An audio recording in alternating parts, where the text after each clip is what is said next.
Welcome to our channel. నేను నవీన్. జగన్ ప్రభుత్వంలో అధికారులు రూల్స్ని పక్కన పెట్టి తమకు నచ్చినట్టుగా వ్యవహరించారని అప్పట్లో వచ్చిన ఆరోపణలు అన్నీ ఇన్ని కాదు.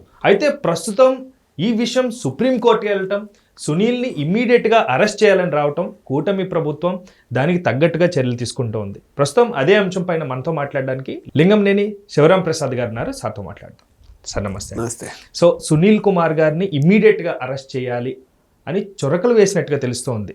సో కోర్టు చొరకలు వేసేంత వరకు కూడా ప్రభుత్వం పట్టించుకోలేదా, లేకపోతే కూటమి ప్రభుత్వమే టేక్ ఆఫ్ చేసి కోర్టు వరకు తీసుకెళ్ళిందంటే మీరు ఏమంటారు? అంటే ఇటీవల చూడండి, మీరు సుప్రీంకోర్టుకు వెళ్తున్నాయి కేసులు. అక్కడ ఇప్పుడు ఈ లిక్కర్ కేసు కానివ్వండి, లేకపోతే లడ్డు, నకిలీ లడ్డు, నెయ్యి కల్తీ నెయ్యి కూడా కదా, నకిలీ నెయ్యి వ్యవహారం కానివ్వండి, సుప్రీంకోర్టుకి వెళ్ళినప్పుడు సుప్రీంకోర్టు తీవ్రంగా కామెంట్లు చేయడం జరిగింది. ఇవాళ ఇవన్నీ చెప్తున్నారు. అసలు దీనికి సంబంధించినప్పుడు నేతికి సంబంధించే వచ్చినప్పుడు ఏమైందంటే ఇన్ని చెప్తున్నారు. అసలు దానికి సంబంధించిన అధికారులని ఎవరిని అరెస్ట్ చేశారని అడిగారు. క్వశ్చన్ చేశారు. అసలు సంబంధించిన అధికారులు ఇప్పుడు ఒకటి రాజకీయ నాయకులు అనేవాళ్ళు ఏంటంటే డైరెక్ట్గా దాంట్లో ఇన్వాల్వ్ అవ్వలేరు. ఇన్వాల్వ్ అయ్యే అధికారం వాళ్ళకి లేదు. ఓన్లీ ఆఫీసర్స్, అధికారులే ఈ పని చేయగలరు. వాళ్ళ చేత ఈ రాజకీయ నాయకులు కానీ లేకపోతే వీళ్ళు అధికారంలో ఉన్నవాళ్ళు కానీ చేయిస్తారు. అటువంటిప్పుడు ఈ దీంట్లో ఫస్ట్ ఎవరు దాంట్లో మీకు అరెస్ట్ కావాల్సిన వాళ్ళు ఎవరైతే అధికారులు ఉన్నారో, ఎవరైతే ఉన్నారో వాళ్ళు పాత్రదారుల కింద లెక్క. వాళ్ళని ఫస్ట్ అరెస్ట్ చేయాలి. కానీ ఇటీవల కాలంలో సుప్రీంకోర్టు మొట్టికాయలు వేస్తే తప్ప కదలని పరిస్థితి. ఇది ఎట్లా తయారైందంటే ఆఖరికి ఈ అధికార యంత్రాంగం అనేది, ఆ ఉద్యోగస్తులు అనేవాళ్ళు ఒకళ్ళని ఒకళ్ళు షీల్డ్ చేసుకునే విధానం. నువ్వు మీ గవర్నమెంట్ ఉన్నప్పుడు నేను చేస్తే నన్ను నువ్వు షీల్డ్ చేయి, వేరే గవర్నమెంట్ వస్తే మిమ్మల్ని మేము షీల్డ్ చేస్తాం. వాళ్ళకంటూ ఒక వలయంగా ఏర్పరచుకున్నారు. మనం ఒక దీని కింద ఏర్పడిపోయి మీరు మమ్మల్ని సేవ్ చేయండి, మేము మిమ్మల్ని సేవ్ చేస్తాం, ఇద్దరం కలిసి ప్రజలను నందుకు తిందాం. అంటే ప్రభుత్వాలు మారుతాయి కానీ అధికారులు అనేవాళ్ళు వాళ్ళు కాబట్టి వాళ్ళకి మన పరిస్థితి ఇది, మన పని మనం చేసుకుపోదాం అనే విధానంలో ఉండి ఇక్కడ ఏమవుతుందంటే రాజకీయ నాయకులు చెప్పినా సరే అధికారుల మీద వెంటనే చర్యలు తీసుకునే పరిస్థితి లేని వ్యవహారం. ఎందుకంటే ఐఏఎస్లు ఆ విధంగా తయారైపోయారు. ఒకప్పుడు ఐపీఎస్లు ఐఏఎస్లు వేరు, ఇండియన్ సర్వీసెస్ వేరు, అడ్మినిస్ట్రేటివ్ సర్వీసెస్ వేరు. ఇవాళ ఉన్న వాళ్ళు ఏంటంటే అంటే అందరూ కొంతమంది లొంగిపోతున్నారు వాటికి. వాళ్ళే పై రివ్యూలు చేయటం, మళ్ళీ వాళ్ళే రాజకీయ నాయకులను పట్టుకుంటాం, మళ్ళీ గవర్నమెంట్లో కీలకమైన పదవుల్లో రావటం, ఎవళ్ళైతే మళ్ళీ వాళ్ళకి అనుకూలమైన వాళ్ళని మళ్ళీ కీలకమైన దీంట్లో పెట్టుకుంటాం, నిజాయితీ గల అధికారులు ఉంటే వాళ్ళ పక్క తప్పిచేయటం. ఉపయోగం లేదు కాబట్టి వాళ్ళ ఇది ఒక వలయం, విషవలయం లాగా తయారైపోయింది. ఇక్కడ మీకు లడ్డూ కల్తీ కానివ్వండి, అలాగే వాళ్ళ లిక్కర్ కుంభకోణం కానివ్వండి, దేంటైనా సరే ముందు ఇమ్మీడియట్గా అధికారులు ఎవరైతే ఉన్నారో వాళ్ళందరి మీద తీవ్రమైన చర్యలు తీసుకుతీరాల్సిందే. ఎందుకంటే వాళ్ళ సంతకం లేనిదే, వాళ్ళు కనుక చెప్పందే ఏది జరగదు. రాజకీయ నాయకులు డైరెక్ట్గా ఇన్వాల్వ్ అయ్యి చేసేవాళ్ళు కాదు, చేయిస్తారు తప్ప చేయలేరు. అధికారుల చేతిలోనే ప్రతి ఉంటుంది. కాబట్టి ముందు బాధ్యులు ఎవరు? ఇమీడియట్గా దానికి బాధ్యత వహించవలసింది అధికార కణం. కాబట్టి వాళ్ళ మీద చర్యలు తీసుకోవాలి. అయితే ఇప్పటికీ 20 నెలలు అయింది దాదాపు ప్రభుత్వం వచ్చి. కానీ ఈ మనకి కళ్ళ కట్టినట్టు కనపడుతుంది అవినీతి ఎక్కడ జరిగింది, ఏం జరిగింది, ఏంటి అన్నీ కళ్ళకు కట్టినట్టు కనపడుతున్నాయి. కానీ చర్యలు తీసుకుంటంలో వెనక ముందు ఆడుతున్నారు. సుప్రీంకోర్టు దీన్ని పిన్ పాయింట్ చేస్తే తప్ప, ఎప్పుడైతే ఈ కల్తీని వ్యవహారంలో వీటిల్లో కొంతమంది పేర్లు చెప్పి మీరు వాళ్ళని ఎందుకు మీరు అరెస్ట్ చేయలేదు, వీళ్ళని అరెస్ట్ చేస్తున్నారు, వాళ్ళని ఎందుకు అరెస్ట్ చేయలేదు, కూడా తీసుకోలేదని ఎందుకు తీసుకోలేదని తీవ్రంగా స్పందించిన తర్వాత అన్నిట్లోనూ మొదలైపోయింది. వెంటనే నలుగురిని సస్పెండ్ చేశారు. ఇప్పుడు దాకా ఏం యాక్షన్ తీసుకోలే. ఎందుకు తీసుకోవాలి ఇప్పుడు దాకా? అసలు అనిల్ కుమార్ సింఘాల్ ఉన్నాడు, మంచాడే అంటారు, సరే ఆయన నిజాయితీ పరుడే అంటారు. నిజాయితీ పరుడు అంటే దాని మీనింగు నీ ఎదురుకుండా అవినీతి జరుగుతుంటే నోరు మూసి కూర్చోమని కాదు, ఎదురు తిరిగి అవసరమైతే అక్కడి నుంచి పక్కకి వెళ్ళిపోమని. నువ్వు ఆ రోజు నీ హయాంలోనే అక్కడ అవకతవకలు నకిలీ నెయ్యి జరిగింది, నీ హయాంలోనే అక్కడ ఇది కండిషన్స్ నెయ్యి కొనే కండిషన్స్లో కండిషన్ నెంబర్ 18ని తగ్గించేసావు, 1920కి తీసేశారు. దాని మూలనే ఇవాళ ఈ పనికిరాని కంపెనీలన్నీ ఏది షెల్ కంపెనీలన్నీ కూడా నెయ్యి సప్లై చేసే అవకాశం వచ్చింది వాటికి. దానికి మార్గం ఏర్పరిచింది మీరే. అటువంటిప్పుడు ఐపీఎస్ అయితే ఏంటి, ఐఏఎస్ అయితే ఏంటి, సింఘాల్ గారిని ఎందుకు అరెస్ట్ చేయాలి? ఇంతవరకు చేయాలి కదా, ఎందుకు జరగల? నీ హయాంలో జరిగినప్పుడు ఎందుకు అరెస్ట్ చేయాలా? అంటే ఎవరన్నా పెద్ద ఏది ఐఏఎస్ లేకపోతే ఐపీఎస్లు ఉంటే వాళ్ళు ఏమన్నా అరెస్టులకు అతీతులా? మామూలు వాళ్ళే ఇదే? ఎందుకు ఈ విధంగా ఏది చేతులు ముడుచు కూర్చోవాల్సిన అవసరం ఏంటి ప్రభుత్వానికి? కానీ కోర్టు ఇన్వాల్వ్ అయ్యేంత వరకు కూడా ప్రభుత్వం ఎందుకు ఇలాంటి చర్యలకి పాల్పడలేకపోతుంది అదే క్వశ్చన్ చేసిన ప్రభుత్వం. వీళ్ళకి కోర్టు కూడా ఇదే క్వశ్చన్ చేసింది. వాళ్ళకి ఒక భయం ఉండొచ్చు. ఇది ఇందాక నేను చెప్పాను కదా, ఒకళ్ళు షీల్ చేసుకుంటారు అధికారులని. ఒకవేళ ఆ భయం ఉందేమో. ఓకే, దీని మూలాన ఈ విధంగా జరిగితే అక్కడ మిగిలిన వాళ్ళు ఏమైనా సహాయ నిరాకరణ చేస్తారేమో. వాళ్ళు ఇప్పుడు కొంత ఐపీఎస్లు, కొంతమంది ఐఏఎస్లు ఉన్నారు. ఈ మధ్యన ఏదో ఒక విషయం మీద వాళ్ళు మాకు అవమానం జరిగింది అని చెప్పి స్పందించారు. ఇవాళ ఇదే విషయంలో తప్పు చేసినప్పుడు ఆ విషయంలో ఈ అసోసియేషన్ ఎందుకు స్పందించదు? అసలు ఐఏఎస్లు ఐపీఎస్లు ఈ అధికారులు ఉన్నారు కదా, వీళ్ళకి సంబంధించి వాళ్ళ సంపాదన ఎంత, వాళ్ళ ఆస్తులు ఏంటి, వాళ్ళు కానీ వాళ్ళకి సంబంధించిన వాళ్ళ బంధువర్గం కానీ లేకపోతే వాళ్ళ కుటుంబ సభ్యులు కానీ ఆస్తి వివరాలు, వాళ్ళు అధికారంలో ఉన్నప్పుడు, అధికారం చేపట్టినప్పుడు, ఉద్యోగంలో చేరినప్పుడు ఎంత, తర్వాత ఏ సంవత్సరంలో ఎంత పెరిగినాయి, ఎక్కడ చేస్తున్నారు, ఇవన్నీ కూడా నిజంగా చెప్తే అవన్నీ కూడా వాళ్ళు ప్రభుత్వాన్ని సబ్మిట్ చేయాలి ఎప్పటికప్పుడు. ఆడిట్ జరగాలంటారా? డెఫినెట్గా. అది ఎందుకు జరగట్లా? అది ఎందుకు మీరు మీ అందరికీ మీరే ఐపీఎస్లు ఐఏఎస్లు ఏకమైపోయి మీరు ఆ పని చేయండి, మేము ఈ పని చేస్తాం, ఒకళ్ళు కూడా సహకరించుకుందామని మీరు మీ అక్రమ సంపాదనకి ఎందుకు మార్గాన్ని సుగమం చేస్తున్నారు? ఆ విధంగా లేకపోతే ఇన్ని అవకతవకలు జరగవే. ఒక ఐఏఎస్ ఒక ఐపీఎస్ కనుక నేను రూల్స్నే పాటిస్తా, ఈ రాజ్యాంగాన్నే నేను పాటిస్తాను, రూల్స్కి వ్యతిరేకంగా నేను చెయ్యను అన్నప్పుడు నెయ్యి కల్తీ జరగదు, తర్వాత రఘురామకృష్ణరాజు గారి మీద కస్టోడియల్ టార్చర్ జరగదు, లిక్కర్ కుంభకోణం జరగదు. మూడు జరగవు. బాధ్యులు ఖచ్చితంగా బాధ్యత వహించాల్సింది అధికారులే. అయితే అధికారులకి ఫ్రీ హ్యాండ్ ఉంది కాబట్టే, కొంతమంది అండదండలు ఉన్నాయి కాబట్టి ఇవన్నీ జరిగాయి. లేకపోతే వాళ్ళ పని వాళ్ళు చేసుకుపోతారన్న మళ్ళీ ఈ విమర్శలు కూడా పొలిటికల్ పార్టీస్ నుంచి అనిపిస్తున్నాయి. లేదు, నేను అనేది ఏంటి, ఎవరైనా సరే రూల్స్ ప్రకారం వెళ్ళిన అధికారిని ఎవడేమనరండి. ఒక ఇప్పుడు మీకు ఇదివరకు చూసుకోండి, శర్మ ఐఏఎస్, అటువంటి వాళ్ళని ఏమనరు. అట్లాగే చాలామంది ఉన్నారు నిజాయితీ గల ఆఫీసర్స్, నిజాయితీ గల చీఫ్ సెక్రటరీ, పేర్లు కూడా మనకు తెలవు, చాలామంది ఉన్నారు. కానీ వాళ్ళు ఏంటంటే అడ్మినిస్ట్రేషన్ మీదే కాన్సన్ట్రేట్ చేసి ఎంతసేపు ఎక్కడ అవకతవకలు జరగకుండా ఉండాలి. కొన్ని రూల్స్కి అవసరమైతే ముఖ్యమంత్రికి కూడా ఇది కుదరదండి, చేయటానికి కుదరదని చెప్పగలిగిన అధికారులు ఉన్నారు ఆ రోజున. ఎస్మెన్లు కాదు వాళ్ళు. ఆ విధానం ఇవాళ తగ్గిపోయి ఏంటంటే మనం చెప్పిన దానికి తలకాయ ఊపేవాడు కావాలని చెప్పి రాజకీయ నాయకులు అనుకుంటున్నారు అధికారంలో ఉన్నాళ్ళు. ఆటోమేటిక్గా ఆ విధంగా తల ఊపేవాళ్ళు ఏంటంటే నిజాయితీ పనులు అయితే తల ఊపరు, నిజాయితీ లేనాళ్ళు వచ్చిన తర్వాత ఇటువంటి అన్ని జరుగుతున్నాయి. మీకు ఒకటే ఉదాహరణ, ఇవాళ అక్కడ జరిగింది తిరుపతి లడ్డు వ్యవహారమే తీసుకోండి, నెయ్యి కల్తీ నకిలీ నెయ్యి వ్యవహారం తీసుకోండి. ధర్మారెడ్డి గారు ఎక్కడైనా ఆయన ఆంధ్రప్రదేశ్ క్యాడర్ కాదు, ఎక్కడైనా తీసుకొచ్చి ఆయన ఏది వేరే ఏదో ఒక డిపార్ట్మెంట్లో సెంట్రల్ గవర్నమెంట్ దానికి సంబంధించిన దాంట్లో ఐఆర్టీఎస్ ఆయన్ని తీసుకొచ్చి అక్కడ జాయింట్ ఈఓ కింద ఇచ్చారు. అసలు ఆయనకి ఆ విధంగా ఇచ్చే అధికారం ఉన్నా అసలు ఆయనకి దానికి ఏంటంటే క్యాపబిలిటీ లేదు, అంత ఏది జేఈఓగా అయ్యేంత స్టాండర్డ్ కూడా లేదు ఆయనకి. ఆయన తీసుకొచ్చి పెట్టారు. ఎందుకు పెట్టారు? పెట్టిన తర్వాత ఇవన్నీ జరిగినాయి కదా. అంటే ఈఓని మా ఈఓను కూడా కంట్రోల్ చేసే విధంగా, ఇండైరెక్ట్గా కంట్రోల్ చేసే విధంగా జేఈఓకి మీ పవర్స్ అవి చెప్పి సుప్రీం పవర్స్ ఇవాళ అవి పెట్టారు. అది ఆ సిస్టమ్ ఉండకూడదు.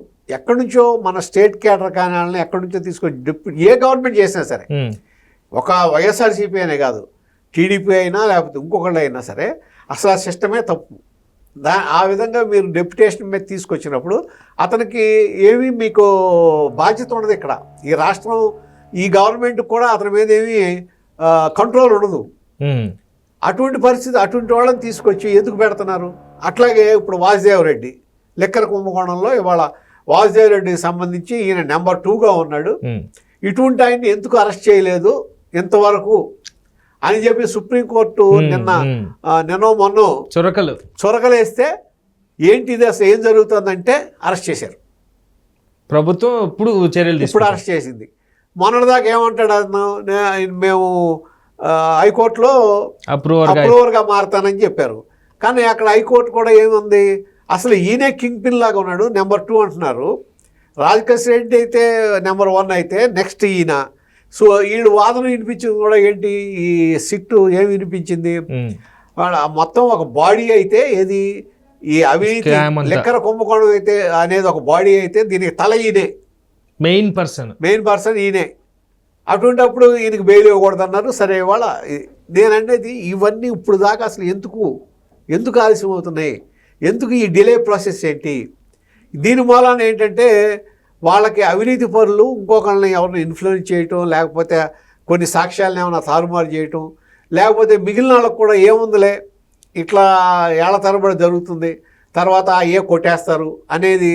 దాని మూలాన ఏమవుతుందంటే డబ్బులు తిన్నా ఏమవుదు, మనం కూడా వాళ్ళు తింటున్నారు కదా, 3,500 కోట్లు తిన్నారు కదా, మనం కూడా 100 కోట్లు తింటే ఏమవుతుంది అనే పరిస్థితికి వచ్చేస్తారు అందరూ.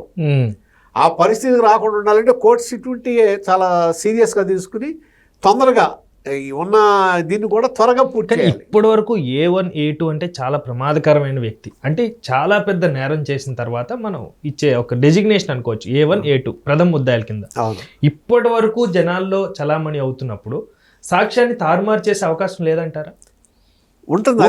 నోరిప్పితే అసలు విషయం ఏదైతే ఉందో అది ఇంతవరకు ఇవాళ అదే కదా అంటుంది. వాళ్ళ నోరు విప్పితే ఏమవుతుంది అనేది ఒకటి. సరే, ఇవాళ వరకు ఏంటి, నేను అప్రూవర్గా మారుతానని చెప్పారు, కానీ అప్రూవర్గా కూడా మారలా. అంటే it is a part of a game. ఏంటంటే దాన్ని డిలే ప్రాసెస్ అన్నమాట, కేసుని డిలే చేయడం కోసం ఆ విధంగా చేశారు. అయితే ఇక్కడ ఏంటంటే దురదృష్టం, ఇంత జరుగుతుంటే మన రాష్ట్రానికి సంబంధించి లేకపోతే ఈ వాదన చేస్తున్న వీళ్ళేమవుతున్నారు, ఇది మన ఏజీలు, వీళ్ళు లాయర్స్, వీళ్ళేం చేస్తున్నారు అంటే వాళ్ళు ఇష్టానుసారంగా ఈ విధంగా ఒక దాన్ని ఏమంటాం మనం గేమ్ ప్లే చేస్తుంటే దాన్ని అడ్డుకట్ట వేయలేకపోతే ఇంకా లాయర్లు ఎందుకు? ప్రభుత్వానికి సంబంధించిన వాళ్ళు కూడా ఉంటారు కదా. అదే కదా మరి, మన వాళ్ళ గురించే నేను మాట్లాడుతున్నా.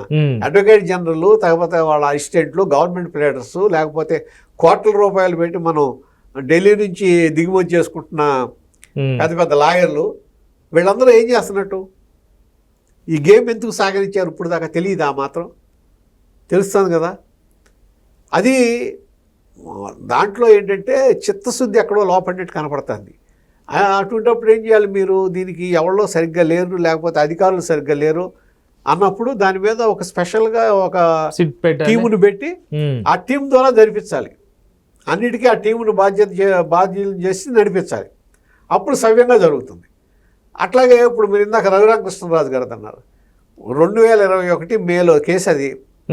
2021లో ఆయన మీద కస్టోడియల్ టార్చర్ జరిగింది. సాక్షాత్తు ఒక ఎంపీ, లోక్సభ ఎంపీ, అంటే ఇది చాలా సెంటర్లో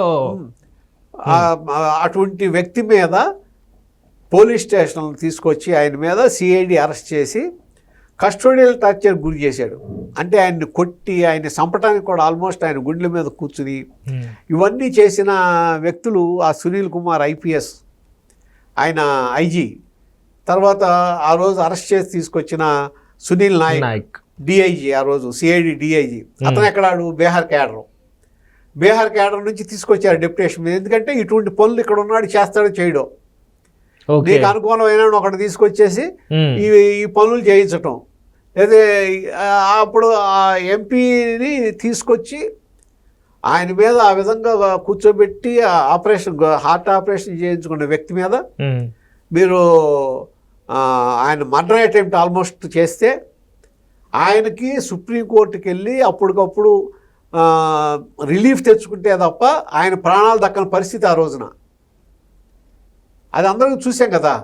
ఈవెన్ గుంటూరు మెడికల్ కాలేజీకి పంపించి ఆయన మ్యాజిస్ట్రేట్ దగ్గర నన్ను కొట్టారు, ఇట్లా నాకు కాలు చిట్లింది, ఉమ్, ఇవన్నీ కూడా చెప్పి నాకు కాళ్ళ మీద కొట్టారు, గుండెల మీద కూర్చున్నారు, ఇవన్నీ ఆయన స్వయంగా మ్యాజిస్ట్రేట్కి చెప్తే ఆ మ్యాజిస్ట్రేట్ దాన్ని ఆర్డర్ ఏది మీరు దీని మీద immediate గా స్టే ఇచ్చినట్టు. మెడికల్ రిపోర్ట్ ఇవ్వండి అని చెప్తే ఉమ్, ఈవెన్ గుంటూరు మెడికల్ కాలేజీలో ఉన్న ఆ రోజు ప్రభావతి అనే ఆవిడ సూపరింటెండెంట్ కూడా తప్పుడు రిపోర్ట్ ఇచ్చిన పరిస్థితి. అంటే తప్పుడు మొత్తం రిపోర్ట్ ఇచ్చిన పరిస్థితి ఏది అంటే ఏమీ లేదు మామూలు ఇదే తప్ప ఆయనకి ఏమి గాయాలు లేవని చెప్పి తప్పుడు రిపోర్ట్ ఇచ్చిన పరిస్థితి వస్తే అప్పటికప్పుడు ఢిల్లీలో వాళ్ళు సుప్రీంకోర్టును మూవ్ చేస్తే సుప్రీంకోర్టు కల్పించుకుని ఈయన్ని ఇమీడియట్గా ఆయన్ని తీసుకుని వెళ్ళి అక్కడ ఇది సికింద్రాబాద్లో ఉన్న ఆర్మీ హాస్పిటల్లో మెడికల్ ఆయన చెకప్. మెడికల్ చెకప్ చేయమని ఆర్డర్ ఇస్తే ఆయన సికింద్రాబాద్ తీసుకొచ్చి మెడికల్ హాస్పిటల్లో చేర్చి వాళ్ళు ఖచ్చితంగా ఇచ్చారు. ఇది కస్టోడియల్ వైలెన్స్ జరిగింది, కాళ్ళ మీద జరిగింది, కాలు చిట్లిందని చెప్పి కస్టోడియల్ వైలెన్స్ జరిగిందని చెప్పి ఆ రోజున ఇస్తే ఇవాళ 2026 వరకు దాని మీద చర్య లేకపోతే ఆయన స్పీకర్ గారికి అనేక సార్లు లెటర్ రాశారు, ఇది లోక్సభ స్పీకర్ గారికి. ఇవాళ ఏ పార్టీ అని కాదు ఇక్కడ లెక్క, ఏ పార్టీ ఇవాళ అధికార పార్టీ ఉండొచ్చు, రేపు ప్రతిపక్షం ఉండొచ్చు, ఎవరైనా సరే ఒక నాయకుడికి ఆ విధంగా జరిగితే స్పందించకపోతే అసలు ప్రజాస్వామ్యానికి అర్థమేంటి? సామాన్య ప్రజలకు ఏం జరుగుతుంది? చంపేసిన దిక్కుముక్కు లేదు కదా సామాన్యుడిని. ఎమ్మెల్యే కదా, ఎంపీ మెంబర్ ఆఫ్ పార్లమెంట్. ఆ రోజు ఆ స్పీకర్ని అనేక సార్లు అడిగినా కానీ ఆయన ఒక లెటర్ పంపించడే తప్ప దాని మీద యాక్షన్ జరగల. సరే ఇవాళ సుప్రీంకోర్టు ఎప్పుడైతే వచ్చే దీని మీద ఇది మన లడ్డూ మీద వీటి మీద రెండింటి మీద గట్టిగా సుప్రీంకోర్టు మందలిచ్చేటప్పటికి ప్రభుత్వం మేల్కొన్నారు, ఆఫీసర్స్ మేల్కొన్నారు. తీసుకెళ్ళి మొన్న ఎప్పుడు ఫిబ్రవరి 4వ తారీఖు అటెండ్ కమ్మని చెప్పారు సునీల్ నాయక్ని. ఫిబ్రవరి 4వ తారీఖు ఒంగోలులో అటెండ్ అయ్యి సాక్ష్యం ఇవ్వండి, సాక్ష్యాన్ని మేము అడిగే క్వశ్చన్లకు సమాధానం చెప్పమని పంపిస్తే ఆయన అసలు దాన్ని తీసుకోకుండా అటెండ్ కాకపోతే నిన్న పట్టుకుని తీసుకొచ్చారు, ఇవాళ పొద్దున పట్టుకుని తీసుకొచ్చారు. అంటే ఇప్పుడు వరకు ఏం చేస్తున్నారు? కానీ రిటైర్మెంట్ కూడా దగ్గరికి వస్తుంది కదా. రిటైర్మెంట్ అర్థం కాదు. సునీల్ కుమార్ సునీల్ కుమార్ది రిటైర్మెంట్ వస్తుంది. అయితే ఇప్పుడు ఏంటంటే ఆ రిటైర్మెంట్ వరకు కూడా ఆయన్ని సస్పెన్షన్లో పెట్టేశారు. Okay, till retirement you are suspended. ఇప్పుడు ఈయనేమో సునీల్ నాయక్ని అరెస్ట్ చేసి తీసుకొచ్చారు. సునీల్ నాయక్ దీంట్లో పాత్ర ఉంది, అరెస్ట్ చేసి తీసుకురావడంలో కానీ కస్టోడియల్ టార్చర్ విషయంలో కానీ అతని పాత్ర ఉంది అనేది ఒక కేసు మా బయటకు వచ్చింది. అట్లాగే ఒక తులసి బాబు అనే ఆయన ఈ సునీల్ కుమార్ గారి ప్రోద్బలంతో అతనే వచ్చి రఘురామకృష్ణరాజు గారి గుండెల మీద కూర్చుని ఆయన్ని ఊపిరాడకుండా చేసి చంపాలని ప్రయత్నం చేశాడనేది ఆరోపణ ఉంది. అతన్ని ఈయన గుర్తుపట్టాడు కూడా, ఎవరు రఘురామకృష్ణరాజు గారు గుర్తుపట్టాడు కూడా. అటువంటి వ్యక్తిని అరెస్ట్ చేస్తే గుడివాడ ఎమ్మెల్యే గారు వచ్చి ఆయన్ని ఎందుకు అరెస్ట్ చేశారని మొదలెట్టాడు.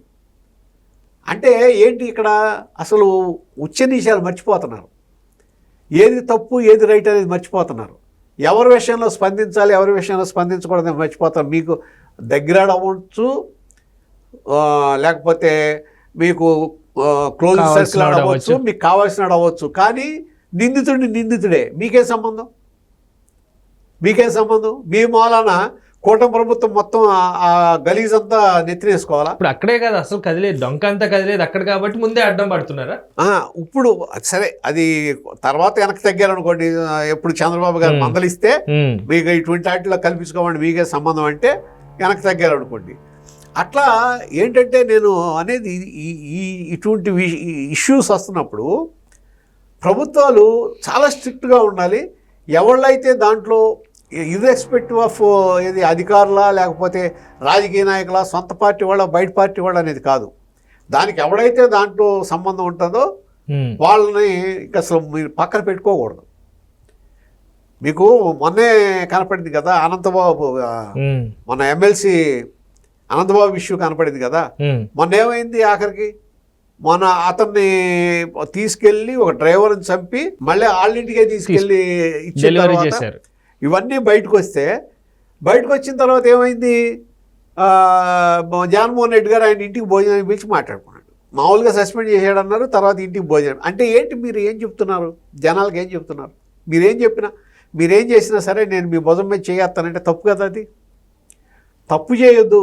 మీరు మంచి చేస్తే మిమ్మల్ని నేను సపోర్ట్ చేస్తా, మీరు క్రైమ్ చేస్తే మాత్రం మిమ్మల్ని సపోర్ట్ చేయననేది ఉండాలి కదా నాయకుడు అనేవాడు. అతని విషయం వచ్చేటప్పటికి సుప్రీంకోర్టు స్పందించి ఏంటిది ఈ విషయం అని చెప్పి హైకోర్టు అనుకుంటా, హైకోర్టులో ఏమిటిది అన్నప్పుడు ఇప్పుడు అరెస్టులకు మళ్ళీ మొదలెట్టారు. అంటే ప్రతిదీ కోర్టు వరకు వెళ్ళారు. ఎందుకని ఎందుకు ఏం చేస్తున్నారు? ఇప్పుడు ఫ్రెష్గా సిట్ వచ్చిన దాంట్లో ఏమైంది, సిట్ రిపోర్ట్లో ఆయన భార్య కూడా దాంట్లో ఇన్వాల్వ్ అయి ఉంది. మొత్తం వాళ్ళు ఏది ప్లాన్ ప్రకారం ఎక్కడెక్కడ జరిగింది, ఎక్కడికి వాళ్ళ అటు ఇటు తిరిగినాయి. కానీ మొత్తం దాదాపు కొన్ని వేల సీసీ కెమెరాలని రికార్డ్ చేసిన వాటిని చెప్పి మొత్తం చేసి అనలైజ్ చేసి మొత్తం బయట పెట్టారు. ఏంటంటే అసలు ఎక్కడికి వెళ్తున్నాం మనం? అంటే మనవాడైతే ఏ తప్పు చేసినా పర్లేదా? మనవాడైతే ఏ క్రైమ్ చేసినా పర్లేదా? మన పార్టీ వాడు అనుకుంటే వాడు నెయ్యి కల్తీ చేసినా పర్వాలా, లేకపోతే ఒక ఎంపీని కస్టోడియల్ టార్చర్కి గురి చేసి అవసరమైతే చంపేద్దామని చూసినా పర్వాలేదు. తర్వాత మన సంబంధించిన ఎమ్మెల్సీనో ఎమ్మెల్యేనో అయితే డ్రైవర్ను చంపేసి ఇంటి దగ్గర పెట్టినా పర్లేదు. ఇక అదే పద్ధతి. ఈ విధంగానే ముందుకెళ్తున్నా ప్రజాస్వామ్యం. కానీ ఇప్పటికైనా ఇవన్నీ మారాలి అంటే కోర్టు ప్రభుత్వానికి మధ్యలో ఈ వారధి అనేది సెట్ అవుతుందా సార్? సెట్ అవ్వాలంటే ఏం చేయాలి?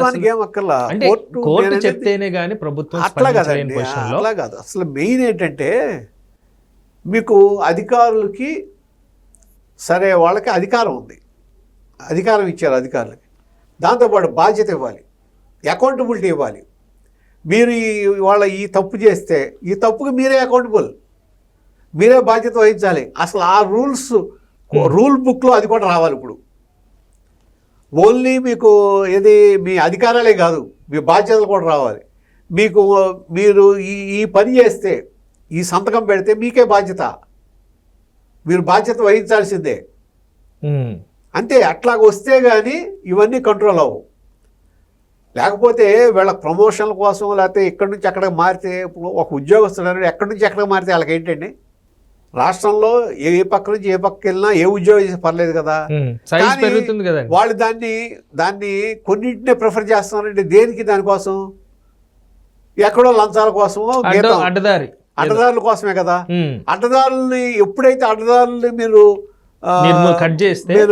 కట్ చేయకుండా దాన్ని ప్రోత్సహిస్తున్నారో ఆటోమేటిక్గా వాళ్ళు అదే పని మొదలెడతారు, సీనియర్లు అయిపోతారు. మీకు ఒకటి ఫస్ట్ అకౌంటబిలిటీ ఉండాలి అధికారులకి. రెండోది అధికారుల యొక్క సంపాదన మీద వాళ్ళ సంబంధించిన సంపాదన, ఆస్తుల కొనుగోలు, లేకపోతే వాళ్ళ కుటుంబానికి సంబంధించింది, లేకపోతే వాళ్ళ బంధుగణానికి సంబంధించిన వాటి మీద ఎప్పుడు కూడా నిరంతర పర్యవేక్షణ ఉండాల్సిందే. ఏ ఒక్కటి తేడా వచ్చినా సరే ఇమ్మీడియట్గా వాళ్ళ మీద సస్పెండ్ చేయాలి వాళ్ళని. ఆ విధంగా ఉండాల్సిందే. అప్పుడు కానీ ఇది సెట్ అవడానికి అవకాశం లేదు. ఎప్పుడైతే అధికారులు కరెక్ట్గా ఉన్నారో రాజకీయ నాయకులు ఏం చేయలేరండి. కరెక్ట్. అధికారులు కరెక్ట్గా ఉంటే రాజకీయ నాయకులు అవినీతికి తావు ఉండదు, చేయలేరు వీళ్ళు. అధికారులు కనుక వాళ్ళు వీళ్ళకి సహకరిస్తేనే, అధికారులు రాజకీయ నాయకులకు సహకరిస్తేనే అవినీతి చేయగలరు. ఉమ్. ఇప్పుడు మీకు ఒకటే అక్కడ కనుక సింగాల్ గారు కుదరదు అంటే వైవి సుబ్బారెడ్డి చేయలేడు, రూల్ అడ్డం వస్తుంది కదా రూల్ మనుషులు అడ్డం లేకపోయినా. వస్తుంది. చేయలేడు ఆయన. అట్లాగే ఈ వాసుదేవరెడ్డి అని ఆయన ఇక్కడ ఈ మొత్తం ఈ లెక్కలకు సంబంధించి కొనుగోళ్ళన్నీ ఆయనే చేతిలో పెట్టుకుని ఆయన ఇష్టం వచ్చినట్టు చేయకపోతే అంతకుముందు ఉన్నట్టుగా ఏదైతే బ్రాండెడ్ ఏది లెక్కర్ ఉన్నాయో వాటిల్నే కొనాలి, వాటిల్నే తీసుకురండి, రేట్స్ బార్గెనింగ్ చేసుంటే ఈ కుంభకోణం జరిగేది కాదు. కాబట్టి ఫస్ట్ బాధ్యత వహించాల్సింది ఎటువంటి అవినీతి పని అయినా సరే మొట్టమొదట బాధ్యత వహించాల్సింది అధికారులే. ఇప్పుడు ఇవాళ మీరు ఈ నేతి కల్తీ కానీ ఇవి కానీ ఇవన్నీ తీసుకోండి, అధికారులే ఇవాళ అన్నిట్లోనూ బాధ్యత ఏది సస్పెండ్ అయ్యారు, వాళ్ళ మీద కేసులు పడి. తర్వాత రాజకీయ నాయకులకు వచ్చేటప్పటికి ఏమవుతుంది, వాళ్ళు సూత్రధారులు కాదు, పాత్రధారులు నడిపించేది. వీళ్ళు పాత్రధారులు, అధికారులు అందరూ పాత్రధారులు, వాళ్ళు సూత్రధారులు. వాళ్ళ దగ్గరికి వెళ్ళేటప్పుడు ఏంటంటే మీకు వీళ్ళ దగ్గర నుంచి వాళ్ళ దగ్గరికి మనీ ట్రాన్స్ఫర్ అయింది అనేది మనం ప్రూవ్ చేస్తే వాళ్ళు దాంట్లో ఇరుక్కుంటారు. గతంలో పిఏ విషయంలో కూడా అదే జరిగింది. అదే మనీ నుంచే ట్రాన్స్ఫర్ అయింది అంటే మనీ ట్రయల్ జరగాలి, ఆ లైన్ క్లియర్ చూపించాలి. మనీ ట్రయల్ జరిగితే రాజకీయ నాయకులు బాధ్యత అవుతారు. కాకపోతే ప్రతి దాంట్లోనే అధికారులు బాధిస్తారు. ఇప్పటికైనా సరే అధికారులు అది గుర్తుంచుకుని రాజకీయ నాయకుల ట్రాప్లో పడకుండా వాళ్ళకి ఏది రూల్ బుక్లో ఉందో రూల్స్ ప్రకారం ఏం చేయాలో అదే చేస్తాం, మేము మిగిలించి చేయమని చెప్పి ఒక డెసిషన్ తీసుకుంటే అవినీతి జరగదు, దేశం బాగుపడుతుంది, రాష్ట్రం బాగుపడుతుంది. ఫస్ట్ భయపడతారు ఏం జరుగుతుందో అన్న ఆలోచన వస్తే ఆటోమేటిక్గానే సెట్ అయిపోతుంది. అది right. Thank you sir, thank you so much. Thank you viewers, bye.